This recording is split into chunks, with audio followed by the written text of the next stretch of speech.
안녕하세요. 오늘은 시편을 통해서 나타난 하나님의 나라의 세 번째 강의인 이제 시편의 구성에 대한 이해라고 하는 제목을 가지고 함께 말씀을 나누려고 합니다. 전 시간에 이미 말씀드린 것과 같이 시편은 그 시대적 배경과 함께 하나님의 나라의 복음, 메시아라고 하는 이 복음을 계시하고 있는 책입니다. 그러므로 우리가 시편을 통해서 당시 역사적 배경도 중요하고 오늘의 삶의 교훈도 매우 중요하지만 오늘 성경을 대할 때, 특별히 시편을 대할 때에도 그 속에 하나님의 나라가 어떻게 계시되고 있는가를 우리는 꼭 살펴봐야만 하는 것입니다.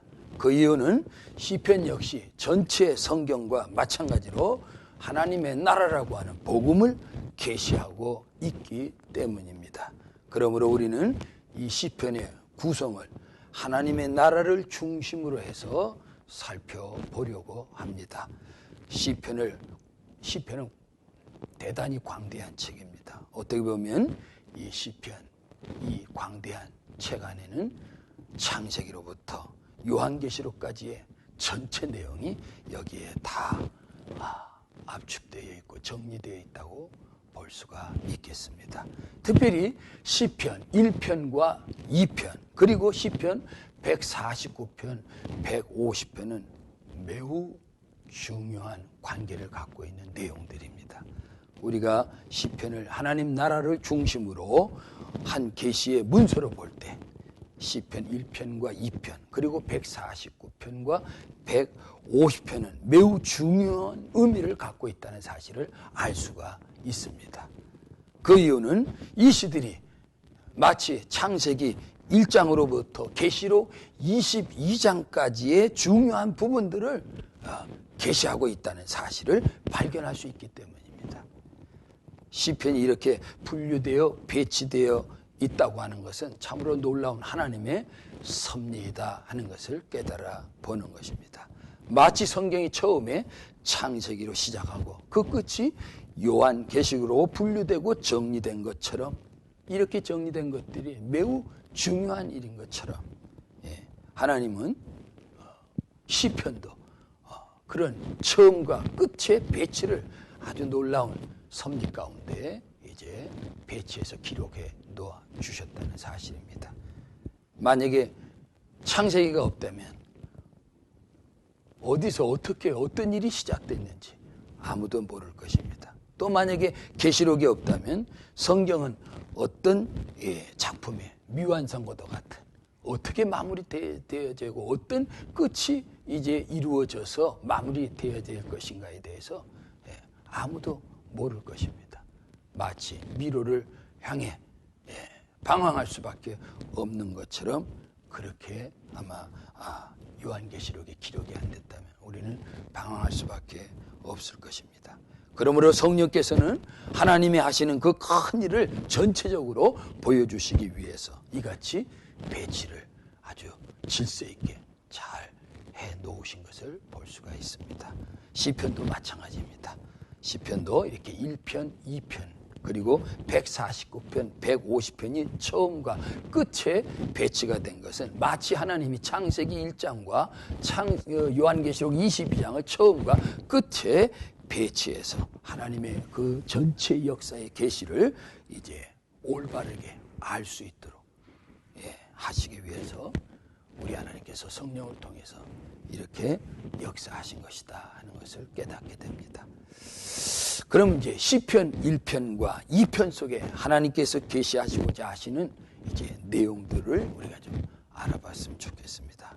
그 중에서도 먼저 시편 1편 1절에서 이 6절의 말씀을 우리가 본다면 이것은 창세기 1장, 2장, 3장, 4장까지의 내용을 이제 보게 되는데 그 중에서도 특별히 두 가지 사건을 우리가 크게 이제 알 수가 있는 내용을 볼 수가 있게 되겠습니다. 그 중에 첫 번째가 바로 복 있는 사람. 두 번째는 우리 인생 앞에는 두 길이 이제 놓여 있다는 사실입니다. 그 중에 첫 번째 사건으로 본다면 이 시편 1편과 더불어 창세기 1장에서 4장까지 보여주는 공통적인 첫 번째 사건은 바로 이 복 있는 사람이라는 것입니다. 그래서 이 본시의 이 시편 1편의 주제는 복 있는 사람이라고 말할 수 있어요. 그걸 다시 말하면 사람은 복을 받기 위한 복을 받기 위해서 존재한다는 것입니다. 이 내용은 창세기 1장, 2장에서 잘 보여주고 있습니다. 창세기 1장, 2장은 우리 인간의 그 존재의 목적이 무엇인지를 잘 보여주고 있다는 것입니다. 그 첫 번째가 인간은 복을 받기 위해서 존재한다고 하는 사실을 시편 1편 또 창세기 1장, 2장도 잘 말해주고 있습니다. 그래서 인간은 동서고금을 막론하고 어떤 사람이든지 이 복을 사모하고 사랑하고 복 받기를 원한다고 하는 사실을 알 수가 있는 것입니다. 그 이유가 무엇입니까? 우리는 이 같은 이유를 창세기 1장, 2장에 나타나는 인생의 본질에서 찾아볼 수가 있는 것입니다. 하나님께서 사람을 지으신 이유가 다시 말하면 무엇입니까? 여기에 대해서 잘 설명하고 있는 것이 창세기 1장 28절입니다. 하나님이 사람을 당신의 형상대로 만드시고 그 사람에게 복을 주시기 위해서 가라사대 말씀하시기를 하시면서 오늘 복받는 전제로 우리 하나님이 우리를 지었다 하는 것을 알 수가 있겠습니다. 그래서 제일 처음 하나님이 하신 말씀은 다른 게 아니라 하나님의 형상을 따라 만들어진 인생에게 복을 주어 가라사대 복받는 존재로 살아갈 수밖에 없는 존재이다 하는 것을 깨달을 수 있는 것입니다. 그래서 인간의 본능은 어쩔 수 없이 복에 늘 사모하면서 복받기를 늘 그리워하면서 복을 인한 인생의 어떤 목적을 가지고 살아가는 모습을 보게 돼요. 제가 중국에 가보니까 중국의 집 대문에는 거의 다가 다 복받기를 사모하는 복자가 다 대문에 글자를 써서 붙여놓은 것을 볼 수가 있어요.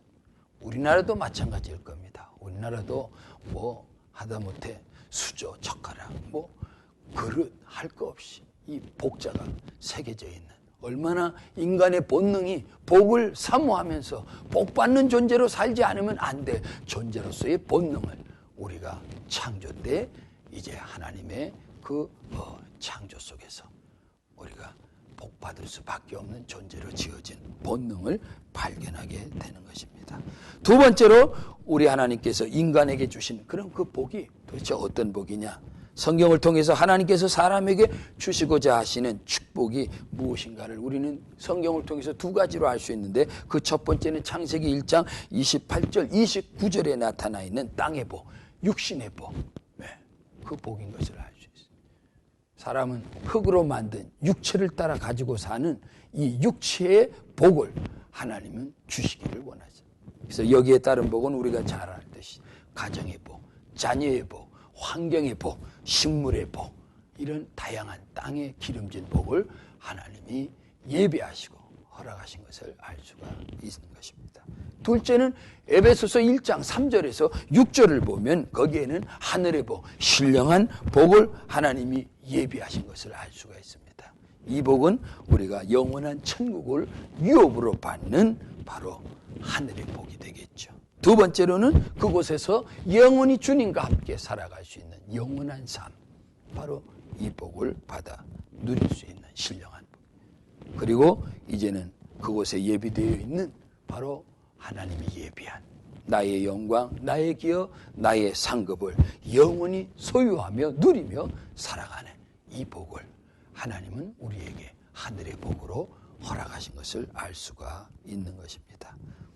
또 추가로 말한다면 이 땅에 사는 동안 우리는 성령께서 우리 안에서 우리에게 주어지는 복된 삶이 있는데 바로 그것은 뭐냐? 이 땅에서 성령을 통해서 거듭난 하나님의 자녀로서의 은총을 힘입는 삶이요. 이제 그 안에서 우리의 영혼이 늘 범사가 잘 될 수 있는 그런 복을 받아가며 살아갈 수 있는 성령이 우리 안에서 끊임없이 우리를 주관하며 이끌어간다고 하는 삶이 있는 것입니다. 자, 크게 이제 두 번째 우리가 또 알 수 있는 것이 뭡니까? 시편 1편과 창세기 1장, 2장에서 보여주는 또 하나의 사건은 우리 인생 앞에 두 가지의 길이 항상 놓여져 있다는 것입니다.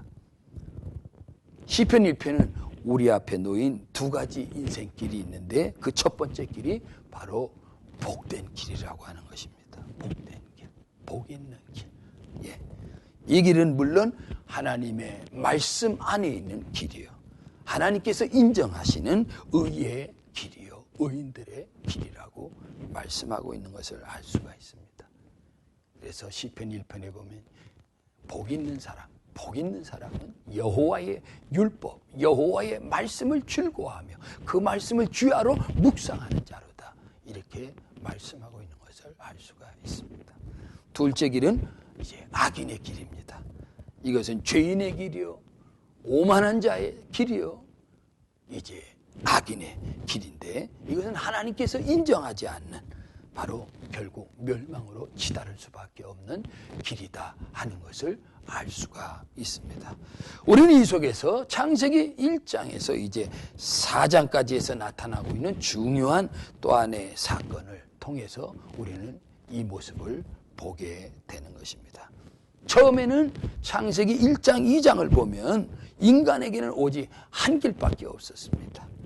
그 한 길은 뭡니까? 바로 에덴에서 하나님과 더불어 하나님의 은혜로 충만했던 에덴 동산의 삶이 있었습니다. 거기에서의 삶은 하나님과의 관계나 사람과의 관계나 모든 환경과의 관계에 있어서 매우 정상적이었다는 것입니다. 그러나 창세기 3장으로 넘어가면 우리 인간이 범죄함으로 이제 에덴에서 쫓겨나면서부터 인간에게는 또 하나의 길이 생겨 두 길이 생기게 되었다고 창세기 3장, 4장 이후로 우리에게 말해주고 있습니다. 그래서 창세기 1장부터 4장까지도 우리에게 보여주고 있는 두 가지 길이 있는데 그 첫 번째가 복 있는 길이요, 두 번째는 악한 원수 마귀를 따라가는 길이 있다고 말하고 있는 것입니다. 그래서 그 첫 번째 복 있는 길은 의의 길이요, 여호와께서 인정하시는 축복의 길이라고 하는 사실입니다. 그래서 창세기 4장 25절, 26절을 보게 되면 바로 아담의 후손인 셋이 여호와의 이름을 부르며 바로 이 여호와 하나님의 은혜 아래서 이 복 있는 길을 따라가게 되는 것을 볼 수가 있습니다. 이것이 바로 셋의 길을 따라가는 신본주의 신앙을 따라 사는 사람들의 길이다 하는 것을 우리가 알 수가 있습니다. 두 번째, 이 마귀의 길은 요한일서 3장 12절에 나온 것처럼 이 악한 자는 결국 마귀를 말하는데 이 길은 하나님을 떠난 길이요, 악하고 오만하고 죄악된 길로서 바로 창세기 4장 16절에 가인이 여호와 하나님 앞을 떠나 하나님 없이 타락한 인간 중심으로 살아가는 이 길은 결과적으로 망하는 길이라고 하는 사실을 창세기 4장 이하는 우리에게 보여주고 있는 것입니다. 이때부터 인류는 두 길을 끊임없이 선택하며 살아갈 수밖에 없는 것을 보게 되는 것입니다. 하나님께서는 이미 창세기 3장 15절의 말씀을 통해서 인류는 두 길을 걷게 될 것을 말씀해 주셨습니다. 내가 너로 여자와 원수가 되게 하리니. 이미 교회 중심과 악한 원수 마귀를 따라가는 두 종류의 길이 있음을 보게 합니다. 너의 후손과 여자의 후손도 원수가 되게 하리니. 그래서 우리는 또 우리 주 예수 그리스도를 따라가는 생명의 길이 있고 악한 원수 마귀의 길을 따라가는 멸망의 길이 있다는 것을 이미 창세기 3장 15절에서 말씀하고 있는 최초의 원복음으로 계시된 이 말씀 안에서 이미 하나님은 계시를 해주고 있는 것을 알 수가 있는 것입니다. 우리는 이 생명의 길을 또 악한 원수 마귀를 따라감으로 영원히 멸망당하는 멸망의 길을 이 하나님의 말씀 안에서 보게 되는 것입니다. 그래서 오늘 시편 1편은 창조의 본질대로 하나님의 복을 얻기를 바라는 자들은 마귀의 길, 악한 자의 길로 가서는 안 된다는 사실을 우리에게 보여주고 있고, 오직 하나님의 말씀 안에 있는 의의 길, 주님의 길, 주께서 원하시고 따라오라고 권고해 주시는 이 길을 저와 여러분이 가야 할 것을 오늘 강조하고 있는 것을 볼 수가 있는 것입니다. 우리는 악한 자의 결국은 요한계시록 19장 20장에 나오는 19장 20절에는 적그리스도와 거짓 선지자가 산채로 유황불못에 이제 심판을 받아 떨어지는 것을 볼 수 있고, 요한계시록 20장 10절에 보면 바로 그 배후의 원흉이었던 마귀가 유황불못에 이제 심판을 받아 또 떨어지게 되는 것을 알 수가 있습니다. 이것이 오늘 마귀를 따라가는 자의 모든 마지막 궁극적인 멸망의 이제 길로서 가다가 우리가 만나야 될 궁극적인 마지막 모습이 되는 것입니다. 의의 결과, 의를 따라 말씀을 따라 사는 자들의 결과는 요한계시록 19장에서 이제 20장, 21장, 22장까지 나타난, 거기에서는 이제 하나님의 영원한 영생 복나가는 그 복에 참여하게 됨을 우리는 알 수가 있는 것입니다. 그러므로 오늘 이 세 번째 강의를 통해서 저와 여러분 모두가 악인의 길이 아닌 말씀이 제시해 주고 있는 말씀 따라가는 이 의의 길로 우리 모두가 한 걸음 한 걸음 끝까지 잘 걸어갈 수 있어야 하겠습니다. 감사합니다. 수고하셨습니다.